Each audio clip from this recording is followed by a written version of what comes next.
Dear James, I have begun this letter 5 times and tore it up 5 times.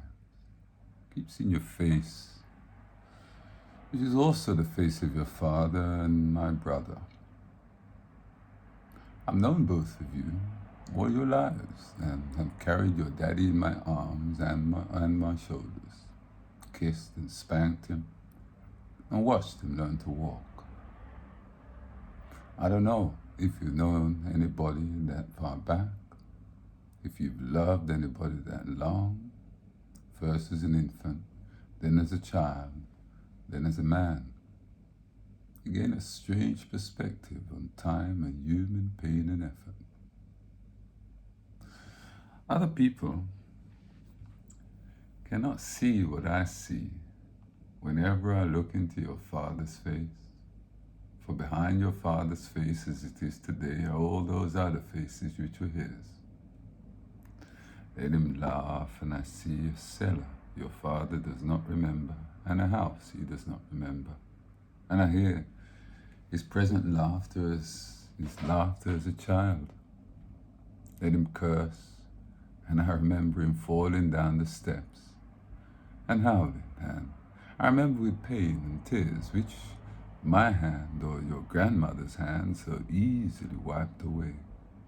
But no one can wipe away those tears he sheds invisibly today, which one hears in his laughter and in his smile and his songs.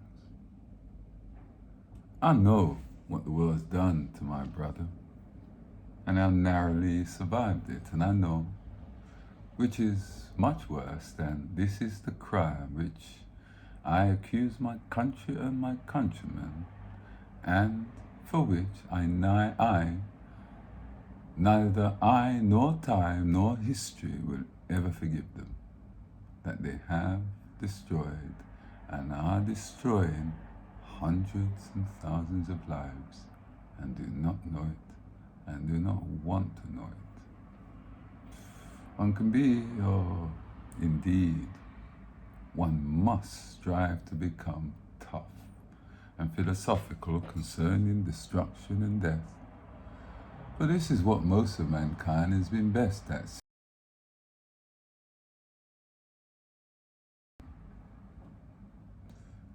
I said most of mankind, but it is not permissible that the authors of destruction should also be innocent.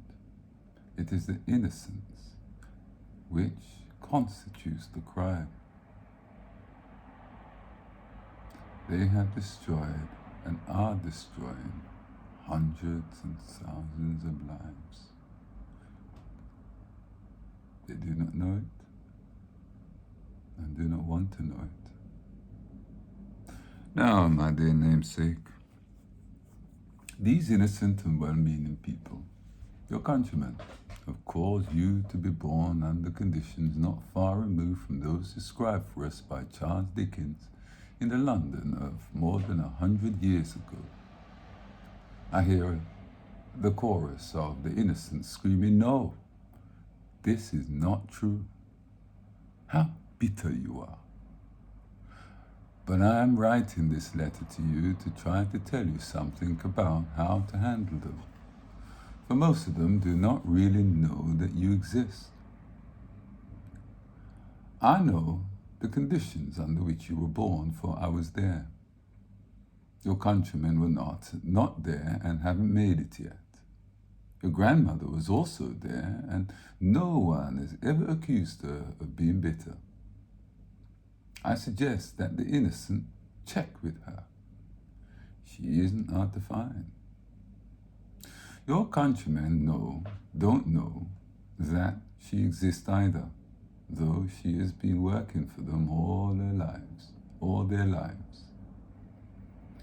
Where you were born, here you came something like 15 years ago, and though your father and mother and grandmother, looking about the streets, thought through which they were carrying you, staring at the walls into which they brought you, and every reason to be heavy-hearted, yet they were not.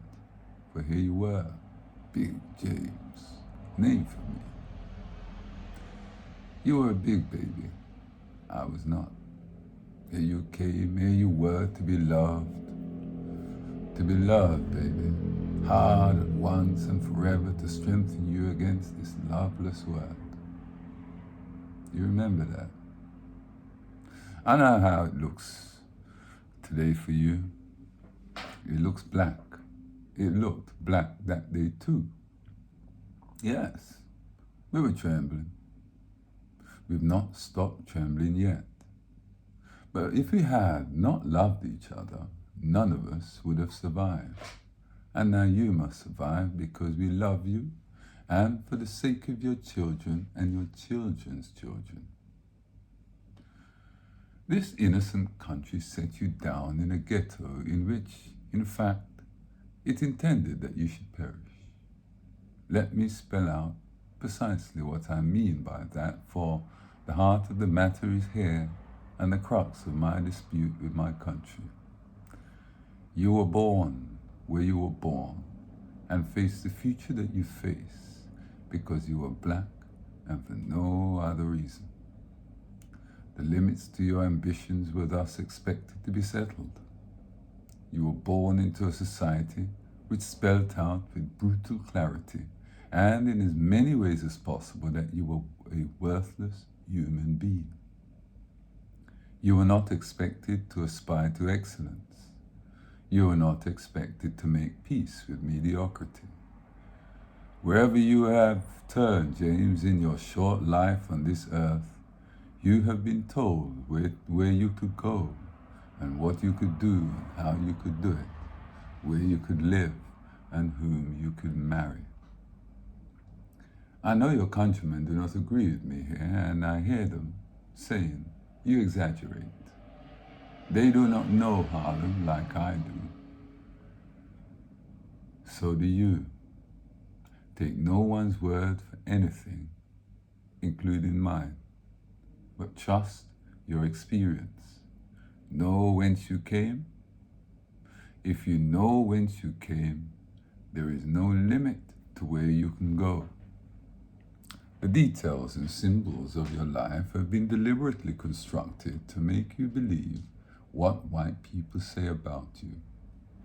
Please try to remember that. What they believe as well as what they do and cause you to endure does not testify to your inferiority, but to their inhumanity and fear. Please try to remember, dear James, through the storm which rages about your youthful head today, about the reality which lies behind the words acceptance and integration. There is no reason for you to try to become like white men, and there is no basis whatever for their impertinent assumption that they must accept you. The reality, the really terrible thing, old buddy, is that you must accept them. And I mean that very seriously.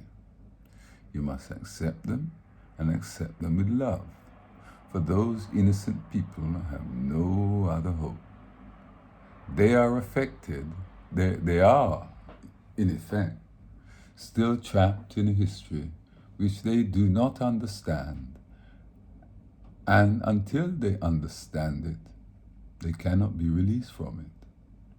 They have had to believe for many years and for innumerable reasons that black men are inferior to white.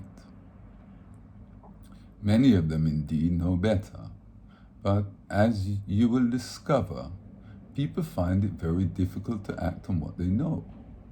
To act is to be committed, and to be committed is to be in danger. In this case, the danger in the minds and hearts of most white Americans is the loss of their identity.